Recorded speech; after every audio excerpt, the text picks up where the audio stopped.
Doctor? Are you still there? Yes, M. Shakespeare. Please continue. Yes, I think I was saying about the obsession, the preoccupation. The fear that the best years of your life are behind you? Precisely. I think for me, the fantasy started like all great fantasies do. Through television programs, films mostly. I think it even stems from the imagination itself. Life, it comes with a promise of sorts, Doctor, like the American dream. It hangs above all of our heads, taunting us, mocking us for our inaction, for the bruises we acquire in the pursuit of it all. The dream of teenagehood, like the American dream, ceases to exist, except in theory, except on screen. Skipping school with a fake illness is easy enough, but spontaneously conducting a massive parade while lip-syncing the Beatles' Twist and Shout? Teenagers in the media are invincible. They're infinite. They become TV starlets, hang out in adult bars, host show-stopping, oftentimes heart-stopping parties. They induce change, become heroes, have the best fashion, the best romance, the best character development. Even the most horrific, most grotesque plots are backdropped by glamour, by friends, parties. Media teens smile at the camera and say, everything that could fit into a life. Doom, love, death, and adventure. All of it is meant to fit into a measly 19 years. The rest of life, that odd 70 years after, that's for the boring stuff. Old people stuff, taxes, families, deciding what's for dinner. Most importantly, it's for reminiscing, looking back on those 6 years and deciding, or grieving, that you've done absolutely everything you could have with the time you were given. There's nothing else left. There's nothing else left. There's nothing else left. It's time to change the channel. Change the channel. If you're vulnerable, remain calm. Remain calm. This video is sponsored by Helix. Are you not getting enough sleep? Your bed too hard? Your pillow too lumpy? Do the springs in your mattress sound like a construction zone when you press on them? Do you sit there in a trance after waking up with back pain, wondering when it'll all end, wondering whether you'll get a good sleep or sleep for good luck getting relief without a Helix? You see, my old mattress, just listen to this. We tried mattress toppers, we tried layering covers underneath us. Absolutely nothing worked. I was getting angry, tired, restless, annoyed. And that's where Helix came in. Helix Sleep is a premium mattress company that specializes in creating custom mattresses and bedding tailored to your needs. Using their Helix Sleep Quiz, you can answer questions related to your body type, sleeping positions, and firmness preferences to get instantly matched with the perfect mattress for you. In my case, I'm more of a stomach and side sleeper, and as someone who has a lot of assets up front, sleeping on my stomach on a hard mattress can be very painful, so I prefer something a little less firm. Helix took all of my wants and desires into consideration, and voila, I've got a date with a Helix Midnight Luxe mattress. I just wonder when it'll... Oh. Helix ships right to your door with free shipping in the US and comes in a compact, easy to disassemble package. I've had mine since July of this year, and I can't even begin to explain to you how it feels to climb into something so soft after a long day of filming or a long day of laying in bed. That first night after I went to sleep on my Helix, I literally blacked out. I'm not even gonna lie. You know when you finally get a really good night's rest and you wake up like, where am I? Whose room is this? Yeah, that's only possible with Helix. If you want to try it out, Helix has a 100-night sleep trial before you fully commit. If you don't love it, they'll come and pick up the mattress for you and you'll receive a full refund. If you do love it, like I do, and decide to keep it, Helix offers a 10-year warranty, financing options, and payment plans, so you are always one step closer to getting your dream sleep. I love my Helix and I think you will too. If you're looking for a new bed, make sure to check them out. You can click the link below or go to helixsleep.com/Shakespeare and get up to $200 off of your Helix mattress plus 2 free pillows. The pillows are like to die for, by the way. I don't think I've ever laid my head on something so soft before. Thank you to Helix for sponsoring this video and giving me something to look forward to after filming 4 hours for this video. I cannot feel my head.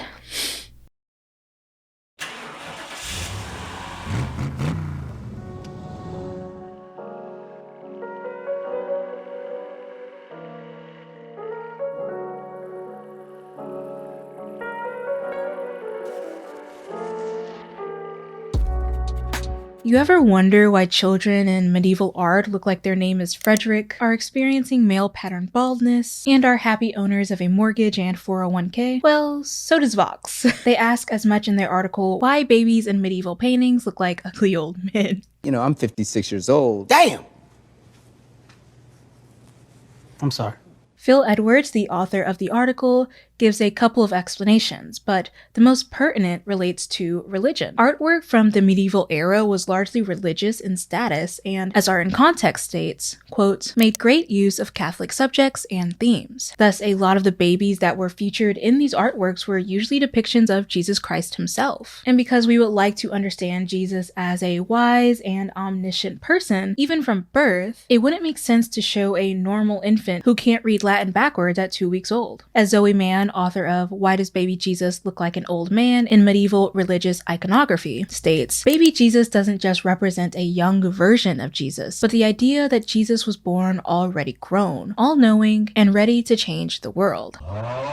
Incidentally, these fully grown man infants with their male pattern baldness and an apparent understanding on how to file my taxes are metaphorically emblematic of how we viewed children for a decent portion of Western history. This is pertinent to the point, I promise, because back in the day, teenagers happened to be absorbed by the child label, as they didn't have a distinguished identity separate from adolescence just yet. Philippe Ariès, a French medievalist and family historian, argued that childhood more or less failed to exist in early modern England. Once a child reached 6 or 7, they were effectively absorbed into adulthood. Other historians argue that children pass the threshold of adulthood by the age of 9, 14, 18, 25, or even 28. That is, if they weren't already married, by which they would be contextualized as adults from the moment they said, I do. And with adult status came adult responsibilities. During the pre-industrial and medieval eras, children as young as 13 were sent to college in order to train for physician work,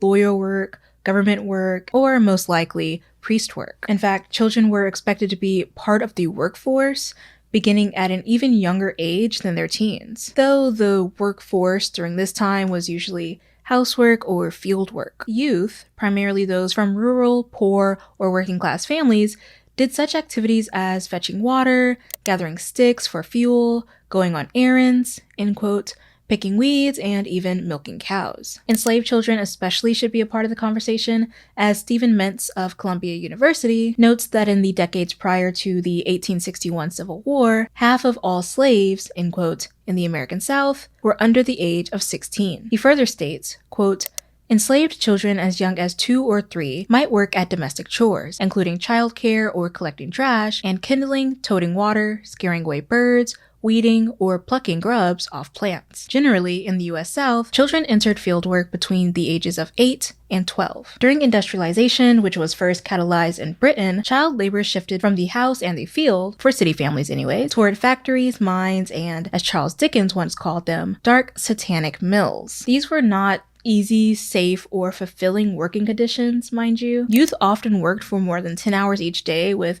little to no breaks.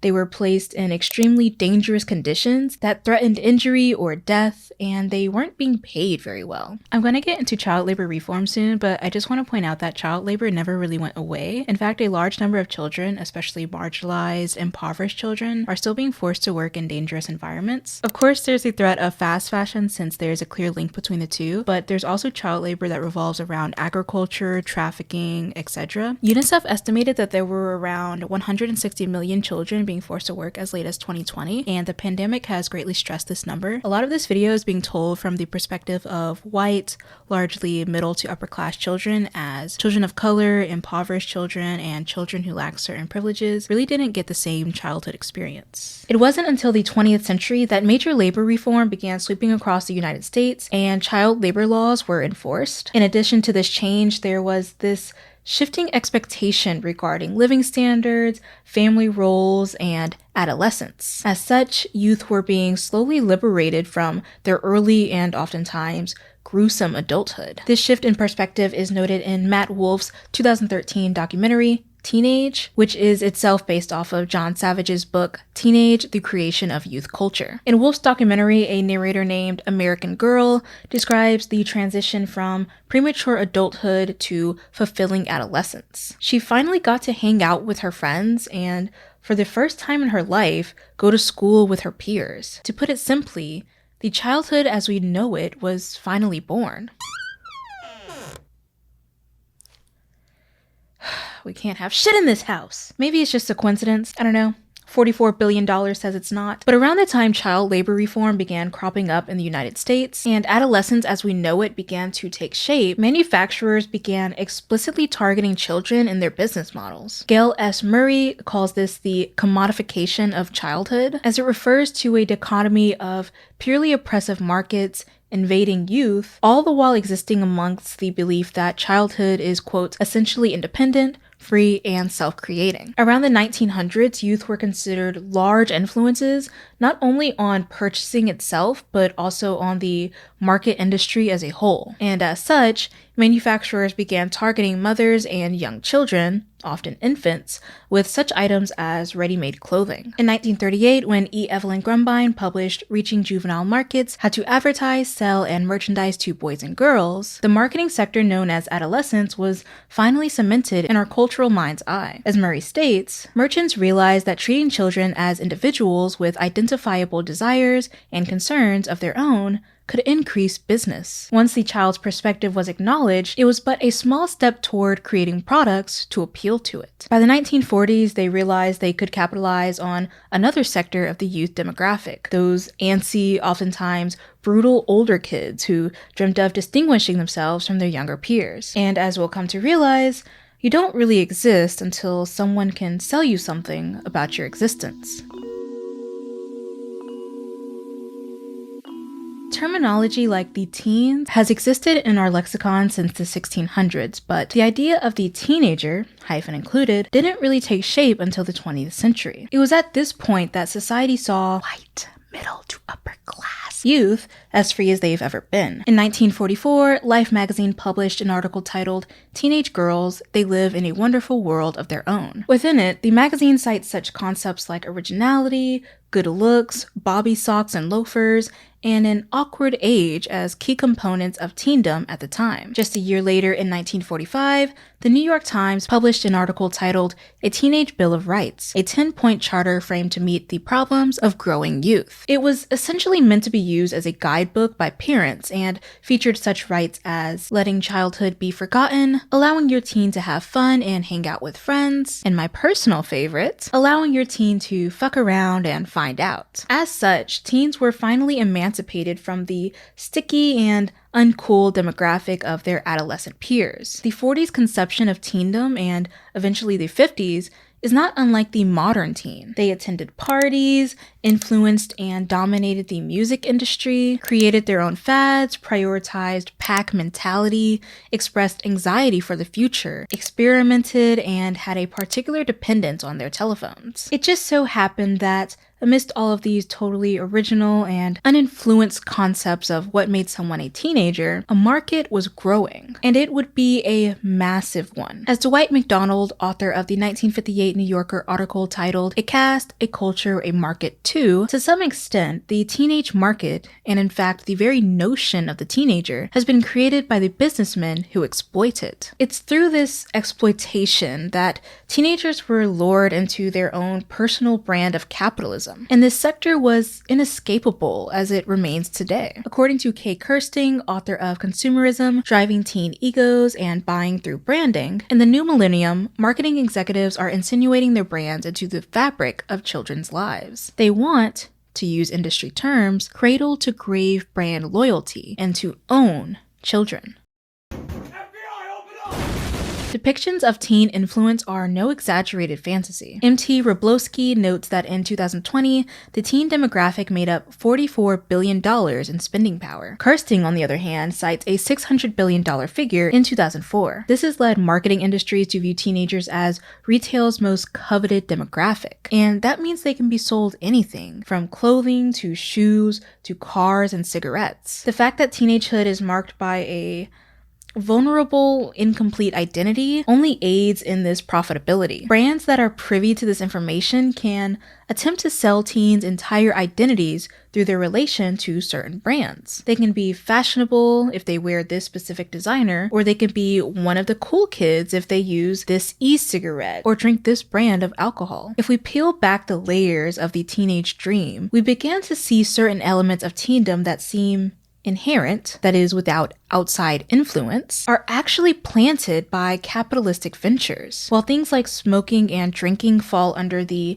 inherent experimental age of teendom, it doesn't go without influence from mass media and marketing. Manufacturers that are legally obligated to keep their product away from minors often break code to either covertly or inadvertently market their products to teenagers, sometimes even to children. This in turn alters the way minors view these products, going from neutral or negative to outright positive. For example, a vaping company that rhymes with fool was sued in 2020 for its alleged marketing toward minors. The lawsuit reveals that Fool's self-defined target demographic is the cool crowd, which of course conjures ideas of high school cliques. But the most damaging evidence, allegedly, is that Fool's campaigns explicitly advertise their product on websites like teen.com, 17.com, nick.com, nickjr.com, cartoonnetwork.com, girlgogames.com,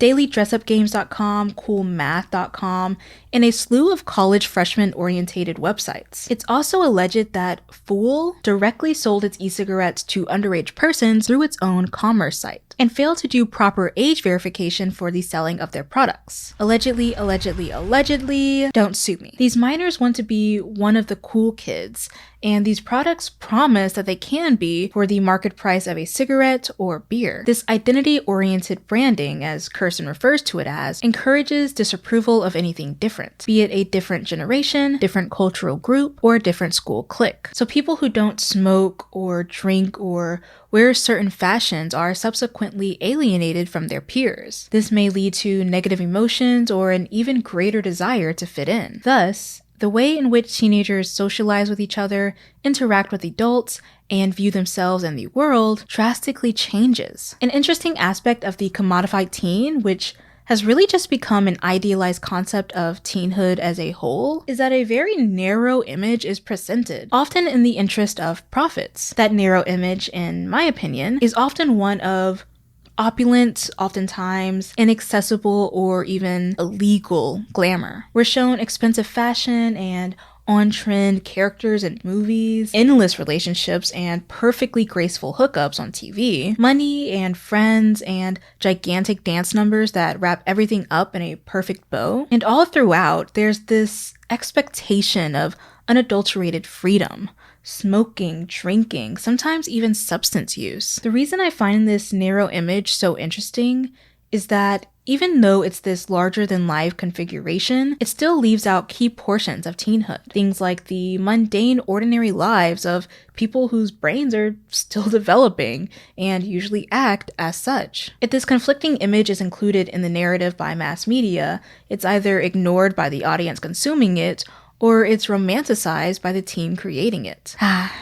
I reckon we've got some mail. When asked about the subjective characteristics seemingly intrinsic to teendom, my Toe subscribers cited things such as confusion, excitement, dread, and loneliness, an experience of unrecognized oppression, angst, rage, self-hatred, and hatred in general, preoccupation with oneself, and constant pressure. I would argue that in addition to these things, teendom is consistently marked by alienation, shame, and large emotions. Bullying is prevalent in K-12 education to the point where it's normalized for kids to be emotionally or physically harassed. So alienation comes in the form of that, but also based on the fact that, as Dwight McDonald notes, teendom is heavily involved with conformity and great collectivities. Think about the hierarchies presented in high school. Though they aren't as organized and static as they're presented in mass media, they definitely do still exist and are expertly enforced by other teenagers. Shame and large emotions are especially common due to the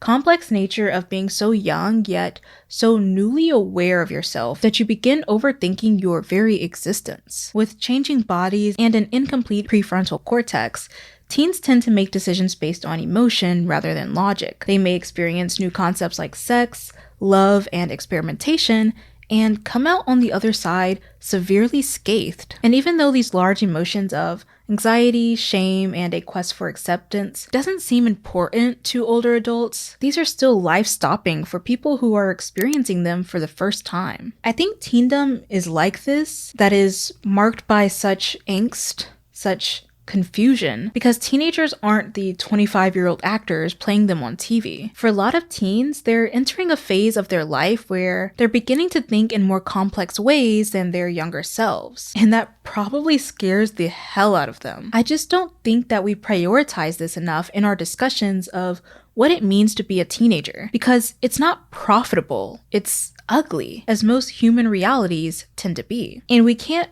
package it in a way that's fully comprehensive of the entire experience. All of this is the foundation of what I call the teenage dream industrial complex. Various moving parts and relationships that work together or are intentionally hidden to form a clear and sellable picture of what teenagehood is supposed to look like. So we start at the bottom with a fully fleshed out, complex human configuration of teenagehood. We have feelings like shame, alienation, loneliness, insecurity, and etc. Within this complex, negative emotions like insecurity are preyed upon and hidden, while positive emotions like freedom and experimentation are enhanced. And I say negative emotions are hidden because we're tricked into believing that we're supposed to have our lives together before we even turn 20. We're supposed to have our self-esteem in check, our future career, finances, relationships. Brands exploit the teens' proclivity for individuality and identity, their innate insecurities, in order to market the ideal image, aka the teenage dream. You're told you should have love by this certain age,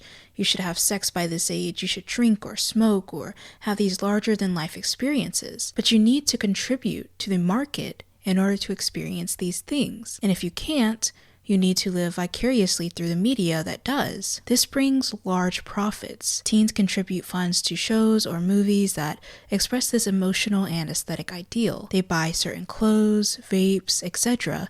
in order to fit into the cool crowd. This benefits the businesses and mass media at the top who are in Rack City, essentially, as they're making billions off of this innate fear that we're not experiencing teenhood the way it's been marketed. Teenagers express their own interests, rituals, and rights, which are then invented, packaged, and sold by companies, unwrapped, ingested, and exercised by teenagers once more before it is co-opted, repackaged, and wiped clean by mass media. We get all of the fun, marketable, and trendy aspects of teenagehood broadcasted on the big screen, in little squares and songs, television series, news programs, and it gets thrown through the cycle all over again. As the American Girl narrator in Matt Wolfe's Teenage states, "To be young was the style, and it was for sale." This cycle of packaging and selling the teenage dream is marked by a certain vulnerability on the part of minors and a certain predatory nature for mass media. And I believe wholeheartedly that it sets a precedent for how we and society as a whole glamorize our teen years. The teenage dream is a myth, a mere marketing scheme, and a mean reminder that our lives aren't digestible 30-minute montages of ups and downs characterized by easy fixes and perfect harmony. It brings to mind Olivia Rodrigo's Sour album, that bitter realization that you've been cheated out of a dream you were promised, a reminder that youth is a scary, uncharted, and oftentimes debilitating stage in life that adults would rather gloss over with money and parties. And speaking of adults, one has to wonder, if the promise of teendom didn't work out, can we transfer that hope to our 20s? Will it get better once we finally grow up?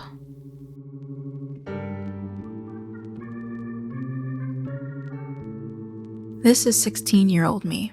They really liked rock music. They caught crushes like the cold. Their eyeliner was always too big, and they wore baggy clothes from Walmart or thrift stores because it was all their mom could afford. They weren't considered cool. Sometimes they were barely considered at all. Bullied by girls who probably wouldn't even remember the scars they left. Picked on by people who thought it was all good fun. I don't really know what I expected life to be like then. I don't think I expected it to be anything at all by that age. But I knew I had a good heart, no matter how confused I was. I knew I wanted to live so badly that I often thought about dying for it. I knew my life wasn't what it should have been. It wasn't what I needed or deserved. And even though I found a lot of solace in music, Pierce the Veil especially, and though I had a great friend group, which sometimes found itself adding and excising members like America's Next Top Model, I was still convinced that there was something innately wrong within me. Something that I couldn't see but could feel every time I opened my eyes in the morning. Something throbbing, convulsing, holding me hostage to myself. I often thought that killing myself would get rid of this thing inside of me. This thing that always ruined my good days. This thing that always kept me second guessing myself. This thing writhing within me that other people could see as a mark of difference, but I couldn't pinpoint its location. I don't know why I never did it. Maybe I was scared of finding out what came next. Maybe I was scared of hurting my friends, my family, but I thought about it a lot. It still comes up like a memory sometimes, one I acknowledge but know I can't change. I don't really have any pictures or anything to commemorate that time in my life. Everything I do have was saved by my high school boyfriend, funnily enough. I was so ashamed, so jaded by my own existence that I often deleted things out of fear. I didn't even want to leave a trace of my existence to prove that I was here. But I do have a lot of writing from that time. You know that scene in Batman where he's like journaling? Yeah, that was me. Like dark eyeliner, Nirvana playing in the background, journaling about the most angsty shit, talking about you are the darkness, shit like that. That was me. So lots of choppy, angst-ridden poems that I wrote at various peaks of my emotions, and I'm going to read them for you. There's blood. Cringe isn't real. Cringe is not real. Cringe is not real. There's blood in my mouth. There's blood in my mouth from trying to kiss my own wounds. I never knew love until I started knowing you. I wrote this the literal day my crush asked me out, like mere hours after the fact. So if you ever wondered what it's like dating me, get your wedding attire ready. My daddy issues are already walking down the aisle. This next one I wrote 2 months after my 16th birthday. I wish I could sell my demons, just like clothing shops sell their merchandise. Everything must go. And I wish I could be happy, like all my friends and family. But that's a feeling I can't quite know, because it's dark and I'm screaming, and no one can see it. And I'm drowning, and it's astounding how little they notice. I just want to be noticed. And apparently I wish too much and think too little, and I can't help but feel that my opinions aren't considered. But whose opinions are in a world like this? I don't even have a joke for it, really. It's not even giving funny. It's quite sad, isn't it? It's giving cataclysmic spiraling. I think she was just young and very scared. Scared about what people would think about her, scared about what she thought about herself, scared that her worst fears and all of her self-hatred would be confirmed by other people. More than anything, I think she was just a fucking teenager, and that comes with the territory. The question of does it get better or worse after this, when you grow large enough where the malevolent thing inside of you finally has room to breathe, is a hard one to answer, mainly because being in your 20s, it just feels like Teenage 2, Electric Boogaloo, now with more bills and less friends.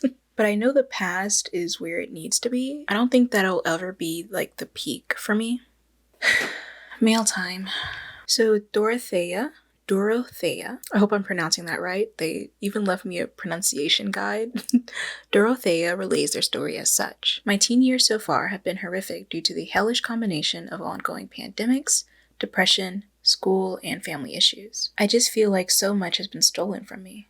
I have no clue about the future, but if this is my peak, I'm going to riot. Another subscriber states, as a 17-year-old, I feel cheated, really. I was promised that these years of my life would be explosive and eventful, but really they've been full of mundane moments with some good ones sprinkled across. And yet another states, my teen years were by far the worst in my entire life. No one gives you any respect as a teen, and if you have bad parents, you are fucked until you move out. You are treated like a child by being legally owned by your parents, but are starting to have a fully capable brain. That lack of control while being talked down to by every adult around you gets old fast. Most of your teen years happen within 1/4 of your life.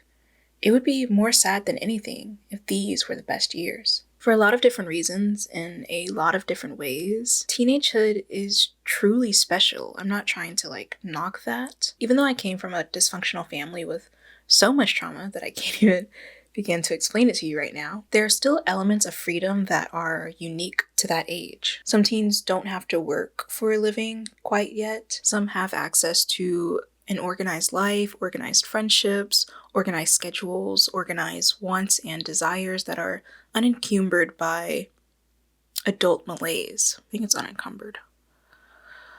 You'll correct me, I'm sure.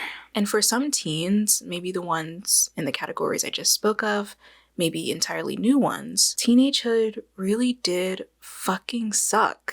It's funny, ever since I was 13, I knew I would never make it to 23.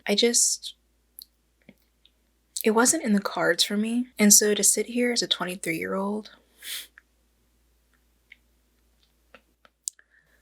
living the life I'm living, and that's the most miraculous thing, that word choice, living. I think for the first time in my life, I am actually living instead of just surviving. And even though I'm still tied down by things like depression and my rhinestone just fell off.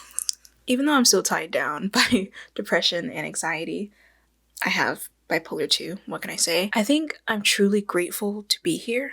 The times I've sat in my car drafting goodbye letters,